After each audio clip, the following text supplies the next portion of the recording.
Hello student, we are studying cardiovascular system. Till the previous lecture, we studied heart and the topics coming under the heart.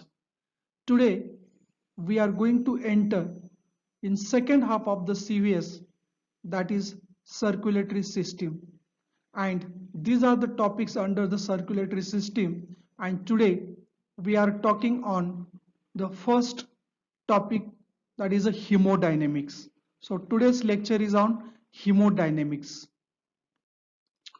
What is hemodynamics and how it is concerned with the circulation of the blood in our circulatory system? So before to start, you should know first the competency. What is a competency for hemodynamics? At the end of this lecture, you must know how to describe and how to discuss the hemodynamics of circulatory system. Means you should be able to describe and to discuss the hemodynamics of circulatory system. These are the points we are going to study under the hemodynamics. And what are the points? First, definition, aims of hemodynamics, physical aspects of CVS, functional aspects or the functional components of CVS, important features of CVS, interrelationship between blood flow, blood pressure, and peripheral resistance to the blood flow, and last, applied. Okay, so these are the points you should know under the hemodynamics. Okay, first definition. What is hemodynamics? So very simple student. It is interrelationship between blood flow, blood pressure, and resistance to the blood flow, and study of physical aspects of the circulation is a hemodynamics. Means here we are studying the interrelationship between the 3 points or 3 parameters: the blood flow, blood pressure, and resistance to the blood flow. Okay, so here hemodynamics is simply, it is a physical study of flowing of the blood and of all solid structures, the vessel through which it flows. Means flowing of the blood is the fluid part, and that blood it flows through the blood vessel, that is a solid part. So vessels are, the aorta, large arteries, small arteries, arterioles, then capillaries, veins, venules, vena cava, heart itself.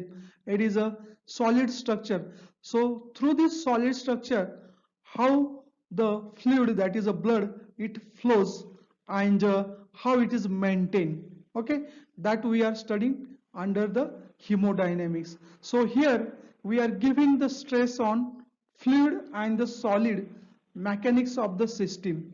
Okay, so this is a the study of physical aspects, and already you studied in the physics, many aspects in the physics laws we have to apply, and we are trying to understand how the blood flow, blood pressure, and resistance to the blood flow, it is adjusted, or how they interplay between each other and maintain the blood flow according to the need of the tissue for the nutrients. Okay, now see, aim of hemodynamics. Why we are studying hemodynamics? We are studying hemodynamics to understand, to know the following things. What are these things? To know how the blood flows is maintained. Okay, so we should know how the blood flow is maintained to the tissue according to the need of the body, and how it is maintained. Okay, second aim, how the pressure in the system is maintained. Okay, now pressure at the different segment of the CVS is different. Like for example, in aorta, the mean pressure is 100, and if you go ahead up to the capillary, arterioles and capillary, it decreases. In capillary, the mean capillary pressure is 17, and if you go to the venous side till it decreases, and when you come to the vena cava, it comes to the 0. So how this blood pressure is maintained, that also we should know. Then third aim of this study is how the blood flows from left side of the heart to the right side of the heart with minimum expenditure of energy. Okay, so with the less expenditure of the energy, how the blood it flows out, how it complete one cycle. That is, if you start from the left ventricle, then including systemic circulation, then it enters into the right side of the heart, then it goes to the pulmonary circulation. So how it is maintained, or how it is with the minimum energy expenditure, how this flow is maintained. And last aim is, when hemodynamics principles are disturbed, what are the possible consequences in the body, what is its effects on the functions of the CVS. These three terminologies are very important: blood flow, blood pressure, and resistance. Okay, and there is a interrelationship.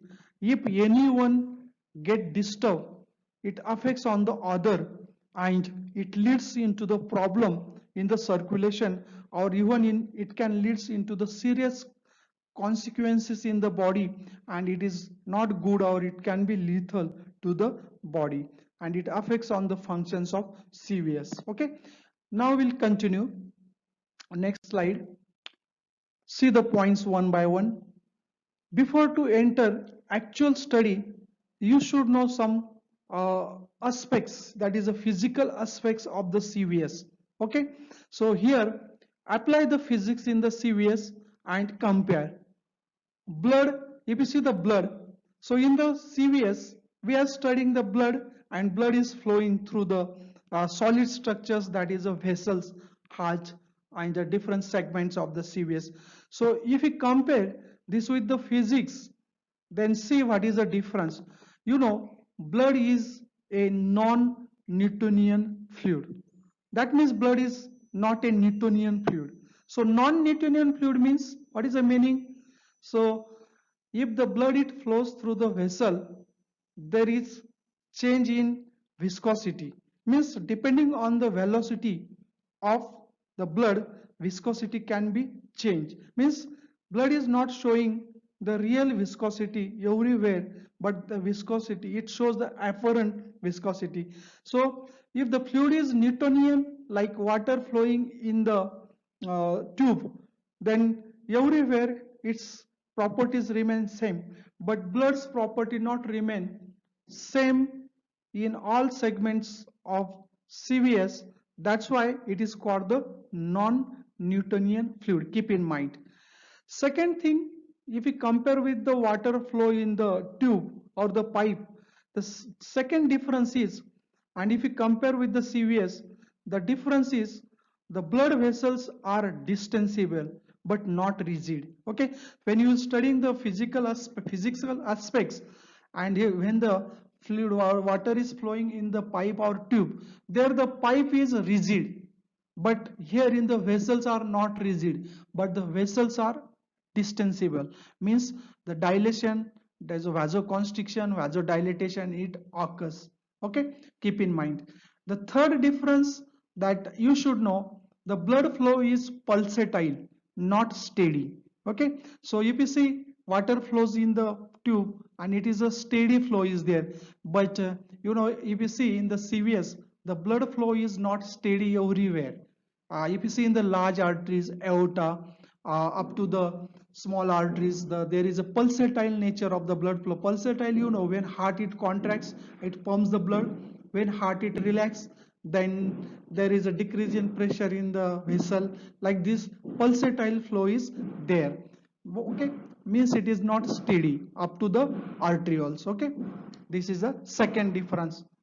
Now students will enter into the next point, functional components. Okay, before to study the actual hemodynamical study, what are the components of the CVS? Already you are familiar, but you should know before to start the study, you should know about the structure, solid structure of the CVS. You know, if you start from the left ventricle, sorry, the left side of the heart, and next part it comes aorta, then blood it goes to the arteries, large arteries, small arteries, then blood it enters into the arterioles, then capillaries, then blood is collected in the veins, venules, then all venules blood is collected in the veins, and through the vena cava blood is returned to the right side of the heart. From the right side it is pumped into the pulmonary circulation, and where it is oxygenated, and this oxygenated blood is then again returned in the heart to the left side of the heart. In this way blood it circulates through the various segments of the CVS. These are the segments of the CVS, and you know the different segment it has the different characteristics and the different function. हर एक segment का अलग अलग function है और अलग अलग nature है, structure है. Okay, we'll go there, see one by one. If you see the left heart, that is a left atrium and the ventricle, it acts as a pressure pump, because if you see the pressure in the left ventricle, it contracts and develops the pressure because it has to pump the blood into the systemic circulation, and to pump the blood into the systemic circulation the high pressure is required, and for this high pressure the energy expenditure is there, large energy is uh, uh, used used to create the pressure. That's why left side is called the it calls the high pressure circulation, high pressure system, or it acts as a pressure pump. Okay, so left heart it acts as a pressure pump. Okay, then after once the blood is pumped, there are the elastic arteries like large arteries, small arteries, and if you see this initial part, it is a distensible, means when blood is pumped it get dilated, and then during the diastole there is a constriction. Okay, so due to the elastic nature of the vessel, it is are the distensible. Okay, they expand hota hai when heart it contracts. Okay, their diameter it is large. Okay, and it converts initial pulsatile nature of the blood into the steady flow.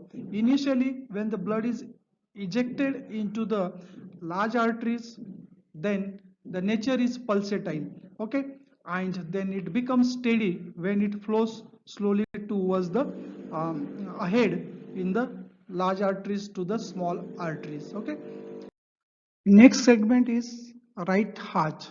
The blood is collected in the right heart, and the right side of the heart it acts as a volume pump, pumps large amount of the blood at low pressure. Why it is called the uh, volume pump? Because same amount of the blood which left heart pumps, same amount blood pumped by the right heart. Okay, and with minimum pressure, means is a pressure it requires the less pressure, because as compared to the left heart the pressure in the right heart is less, and that's why it is called, it pumps large amount of the blood with low pressure.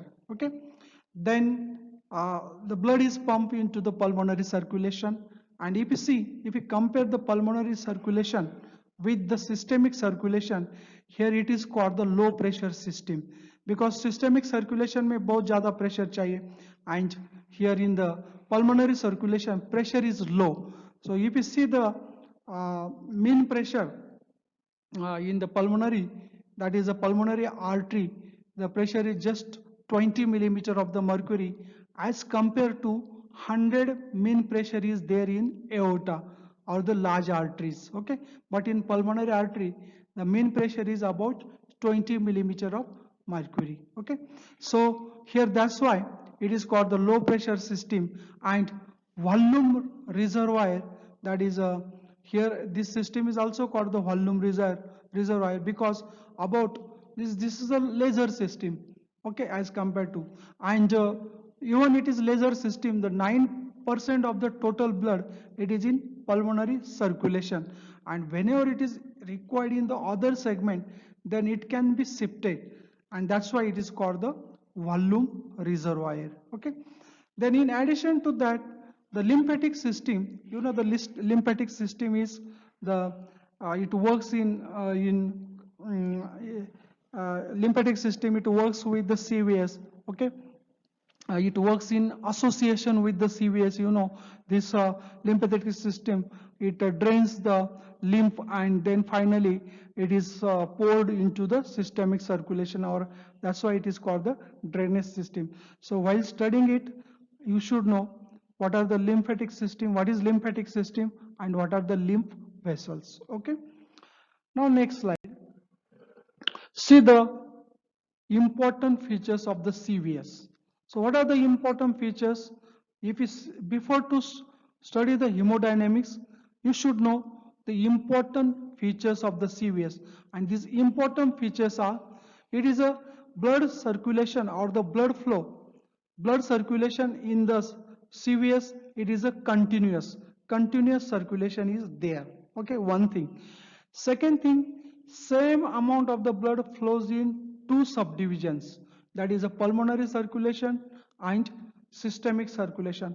For example, if the blood flow in the systemic circulation is 5 liters per minute, then same amount will it also flows in pulmonary circulation. So same amount of the blood it flows in both the system. Okay. Then third point, that is the important features, when one segment of the CVS contract, the other must expand. Okay. So one contract ho gaya to other should expand, because the blood's amount is same, and एक जगह पे अगर contract होगा है तो दूसरा जगह पे एक्सपांड होना चाहिए, because the system it has to accumulate the total amount of the blood. Blood flow to the tissue is according to the need. This point is very important, because tissue get that amount of the blood, that is what it is required, not more than requirement or not less than requirement. Tissue get blood, or the blood flow to the tissue is exactly according to the need, their metabolic need, and this is achieved by the CVS, and it's a very important features of CVS. Okay. Next, see something about the cross-sectional areas and the velocities of the blood flow. Till we are studying the structure of, that is a solid structure of the CVS, and in this structure, in the previous segment we studied, previous point we studied the what are the segments and what are their functions. Now see the cross-sectional area and the velocities of different segment of CVS. If you see in the aorta, the total cross-sectional area and the velocity of the blood in different segment. In aorta, the cross-sectional area is 4 centimeters square, while the velocity of the blood in aorta, average velocity, because there is a pulsatile nature of blood flow, but if you see the average velocity, it is about 22.5 centimeter per second. Okay. Then arteries, in up to aorta, large arteries is there, and then small arteries. If you see the cross-sectional area, if you take all small arteries together, the cross-sectional area, it becomes 63 centimeters square, and the velocity in arteries, it is velocity of the blood flow in this segment, it is 1.4 centimeter per second. Then arterioles, if we take all arteries together, then cross-sectional area it comes 400 centimeters square, while the velocity it decreases to the 0.5 millimeter per second. Then capillaries, the cross-sectional area of the capillaries, it is 2800 centimeters square, and the velocity of blood flow is 0.3 millimeter per second. Then venules, the cross-sectional area is 400, and velocity of the blood flow is 1 to 2 centimeter per second. Then next segment, small veins, where the cross-sectional area is 80 centimeters square, and the velocity of blood flow is 1 to 2 centimeter per second. In vena cava, the cross sectional area it decreases and it is 8 centimeters square, while the blood flow velocity is 1 to 2 centimeter segment. So if we compare these cross sectional areas with the velocity, and you can come to the point or conclusion that when the cross sectional area is less, the velocity is more. Okay, and there is a minimum velocity in capillaries, because if we take all capillaries together, the cross sectional area is very high and it is 2800 centimeters square, where the blood flow, because blood is spread and velocity of the blood it decreases, only it is 0.3 millimeter per second, because if you see the function of the capillaries, it is exchange vessel, and the exchange of the nutrients and metabolic end products should occur there. That's why blood stay there for more time and velocity it decreases. Okay, so maximum cross sectional area, minimum velocity. Okay, so we can say that the velocity of the blood is inversely proportional to the cross sectional area. Okay, so in this way the cross sectional area it decreases again and the velocity it increases, but maximum velocity is in aorta and large arteries. Okay, here we can say that velocity of the blood is inversely proportional to the cross sectional area, and the cross sectional area of the veins are larger than the arteries required for the reservoir of the blood. You know, the venous system acts as a reservoir, and if you compare the same segment with the arteries, means at the equivalent segments, subsequent segments, like if we compare the cross sectional area of the venules and small veins, here it is 80 and here in the arteries it is less, because here it store the blood or it acts as a reservoir. Okay, so cross sectional area is more here. Okay, now next slide. Now see the principles of circulation, that is a biophysical considerance. Now we are entered in, after this studying the various points of CVS, we enter in actual study of the hemodynamics, and the here the it is biophysical consideration, that is the principles of the circulation, and this point is we are studying the interrelationship between blood flow, blood pressure and resistance. So under this point we have to study how the blood flow, blood pressure and the resistance to the blood flow it is maintained, because these three parameters are depends on each other. Okay, so you know, increase blood pressure, for example, there is increase in blood flow, or increase in resistance, it leads into the resistance to the blood flow. If it is increase, it leads into the decrease in blood flow and increase in blood pressure. Like this they are interdependent each to each other. So how it is, we'll see one by one. Take first, that is a blood flow. And what is blood flow? The definition of blood flow is, it is the capacity or it is the quantity, it is a quantity of the blood that passes to a given point in the circulation in a given period of the time is called the blood flow. Okay, so here two things are important, that is how much blood flow and how much time it takes. Okay, so quantity of the blood in the given point, the given period. Okay, so quantity means how much blood it flows and how much time it requires. Okay, so blood flow it is determined by the two factors. Okay, and these two factors means, which two factors affects on the blood flow? One is pressure difference between two ends of the vessel, and second is impediment to the blood flow. That is, impediment means resistance, vascular resistance to the blood flow. These 2 points it decides the quantity of the blood flow to the tissue. So in short we can say that the blood flow to the tissue it is maintained by the pressure, that is a pressure difference between two ends, and resistance to the blood flow. So we are talking about the three parameters: blood flow, blood pressure, and resistance.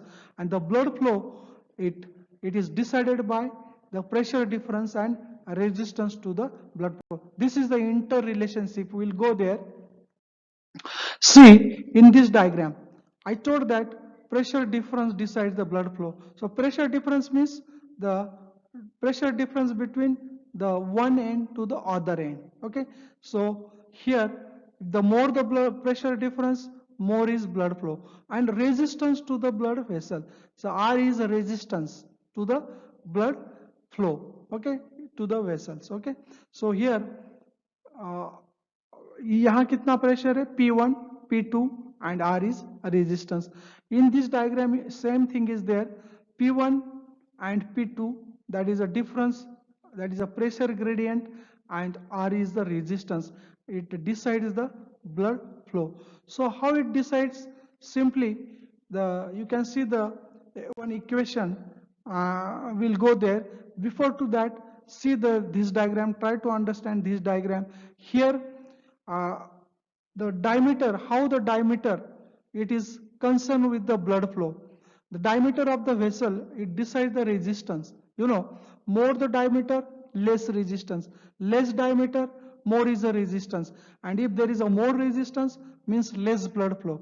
For example, diameter of the vessel is 1, that time the blood flow is 1 ml per minute. If the diameter of the vessel is just become the double, if we increase to the double, then blood flow it increases 16 times.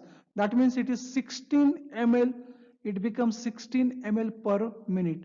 And when the dilation of the vessels, that is means diameter of the vessels, it becomes 4 times, then see the how much time, how many times blood flow it increases.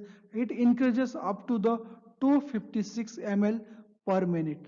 And see the effect of the diameter on the blood flow, because the diameter it decides the resistance and the quantity, resistance to the vessel, resistance to the blood flow in vessels, and diameter also decides the quantity of the blood flow in the vessel. Okay. I will continue. Here resistance, see the resistance कैसे calculate होता है. Suppose there are the series of the vessels. Okay, series means like arteries, small arteries, large arteries, small arteries, arterioles, venules, like this veins. If they are in the in the series, then how it is calculated? It is calculated like this: R1 plus R2. Okay, and if these are the parallel, if the resistance, the vessels are the parallel, for example capillaries are there, then how the resistance is considered? The resistance is calculated like R1, R2, R3, R4. Okay, so R1 plus R2 plus R3 and I4. So this is the resistance, it acts on the blood flow. Okay, then next, now coming to the physical aspects that apply the Ohm's law in the blood flow. If we consider this with similar law of current flow, that in the physics called the Ohm's law, according to the Ohm's law, the current is equal to E by R, that is electromotive force divided by the resistance.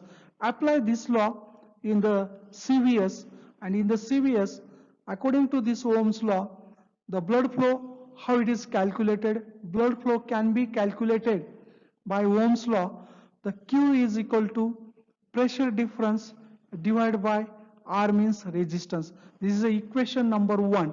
So just we studied that blood flow is directly proportional to the pressure difference and it is inversely proportional to the resistance, and this is equation number 1. So here this equation we can write in different ways. Blood flow, the pressure gradient, pressure difference is equal to blood flow into the resistance, or in third form we can write, that is resistance is equal to pressure difference divided by the blood flow. So in this way, in 3 different ways we can write this equation. Okay, thus finally we can say that the blood flow is directly proportional to the pressure difference and inversely proportional to the resistance. Okay, so what factors decide the blood flow? The blood flow is decided by pressure difference and the resistance to the blood flow. Okay, now we'll continue. Next slide. According to the Poiseuille's law, you studied the Poiseuille's law in physics and apply this law in the CVS. Okay, so here according to the Poiseuille's law, what Poiseuille's law it says, because we have to apply in the blood. So Jean Poiseuille in 1842 he said that the rate of flow of fluid through the tube is directly proportional to the pressure difference between proximal and distal end of the tube times the fourth power of the radius and inversely proportional to the viscosity of fluid times the length of the tube. Okay, so this law is very simple, students. Sometimes there is a short question on describe the Poiseuille's law, so you should be able to describe it and you should be able to write it, what is the law. So what law is says, it is very simple. The blood flow or the fluid flow, the factors affects on the fluid flow or the blood flow. The blood flow or the fluid flow it is directly proportional to the pressure difference, that is a pressure difference between two ends times the fourth power of the radius, and it is inversely proportional to the viscosity. This is a viscosity times the length of tube or the length of vessel. Okay, here P1 minus P2 is the pressure difference, R is radius of vessel, L is the length of the tube, and eta is the viscosity of fluid. So this is Poiseuille's law, and apply this Poiseuille's law to the blood flow. We'll go there. Before to that, see the second parameter, second terminology, the resistance of the blood flow. After blood flow, we'll see what is the resistance to the blood flow. It is a total peripheral resistance. And what is a resistance? It is defined as it is an impediment to blood flow in the vessel. Okay, so resistance created by vessels to the blood while the blood flowing in the vessel, that is called the peripheral resistance. And if we take all peripheral resistance together, then it is called the total peripheral resistance. Okay, so we cannot measure the peripheral resistance directly. Okay, it is very difficult to, because peripheral resistance is created by the all vessels, and particularly the resistance is created by the arterioles. Arteriole is the major site of resistance to the blood flow. So if we take all resistance together, that is called the total peripheral resistance, and we cannot measure it directly, but it can be calculated indirectly. So how it is calculated indirectly? We can calculate it from blood flow and blood pressure. You know how our science is developed.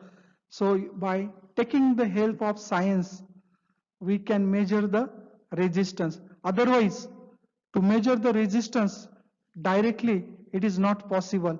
But we can measure the resistance from the formula. And we have the equation, first equation, that is, what is the first equation? That is, blood flow is directly proportional to the pressure difference and inversely proportional to the resistance. That is our equation number 1 is Q is equal to pressure difference divided by the resistance.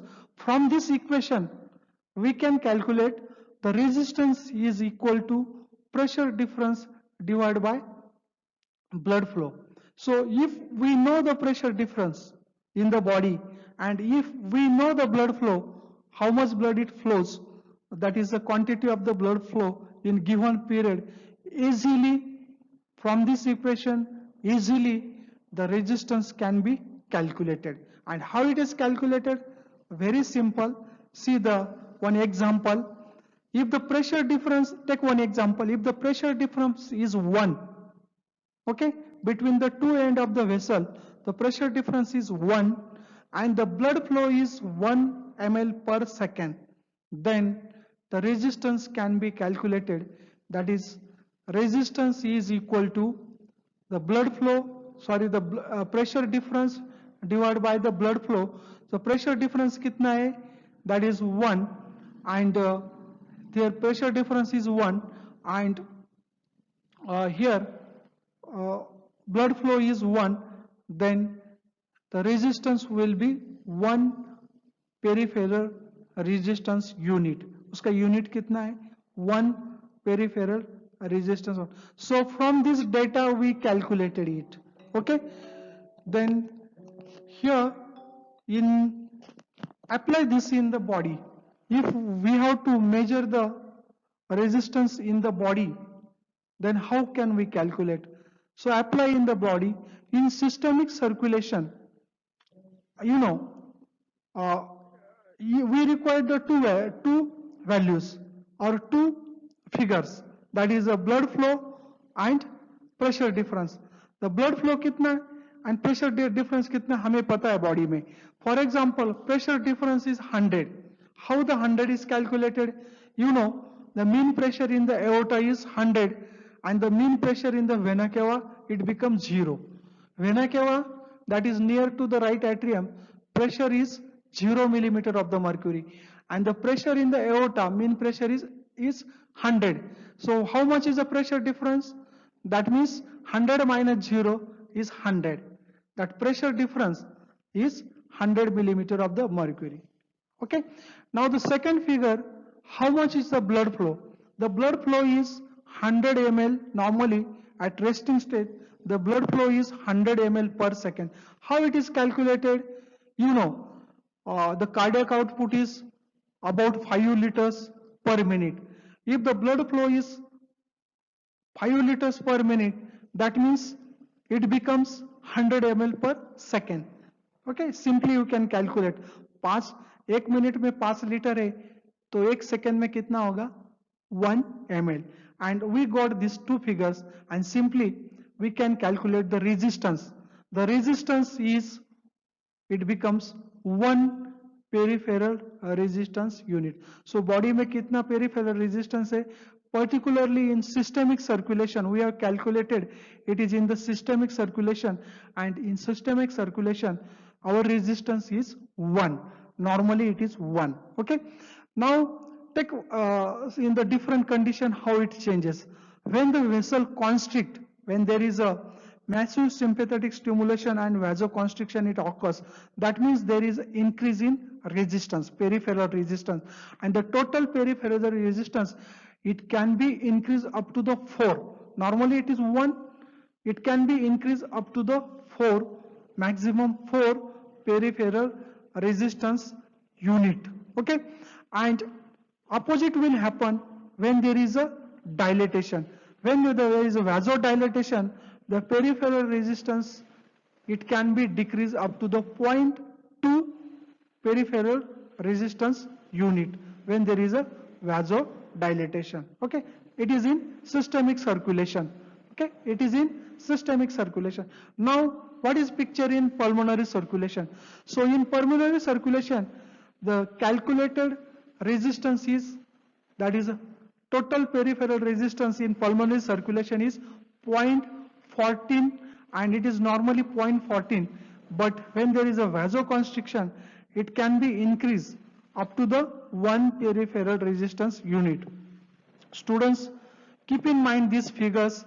These are very important in MCQs. You should know how much is the normal resistance in systemic circulation, resistance to the blood flow in pulmonary circulation, how much it is increased, how much it is decreased. So keep in mind these all figures, and these are important for MCQs in your exam. Okay. Now see the last point in this slide. The 90% increase in radius. If the radius means diameter is increased 90%, 90%, then the blood flow, it becomes, sorry, 19% increase in radius doubles the blood flow due to the decrease in resistance. So if the diameter of the vessel is increased 90%, the blood flow it becomes double. That is how resistance or vessel, resistance or the diameter, it affects on the blood flow. Okay. Now we'll continue, students. See, we'll take the two equation together, that is under the Poiseuille's law. Our first equation is blood flow is equal to pressure difference divided by R, and according to the Poiseuille's law, the equation is pressure difference times the fourth power of the radius and divided by 8 eta times the length. If we take together, then how the resistance is calculated, or what are the factors affecting on the resistance. The resistance to the blood flow is equal to, take all together, and the resistance is equal to the 8 eta. Eta means viscosity of the blood. That means we can say that resistance is directly proportional to the viscosity of the blood times the length of vessel and inversely proportional to the fourth power of radius. That is the resistance. Okay. So in view, the length of the vessel remains constant because we are first studying on the tubes and water. But if we apply to the CVS, our CVS, or in the body, resistance to the blood flow determined by, mainly resistance to the blood flow is determined by radius of the vessel and viscosity of the blood, because length is constant. Here if you see these factors in our body, the length of the vessel is constant. Okay, then what factor decides the resistance?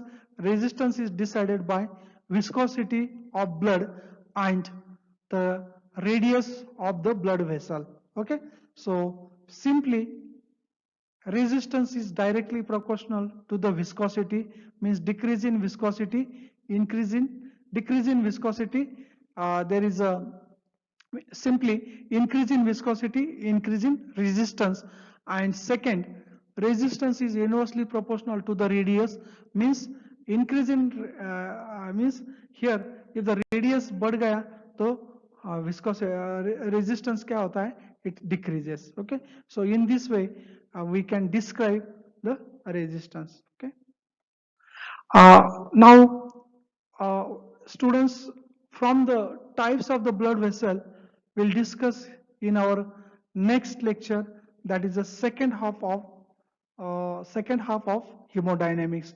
We'll stop here, and in the next lecture we'll continue with the part of the hemodynamics, that is it is from the types of blood flow. Okay, bye student.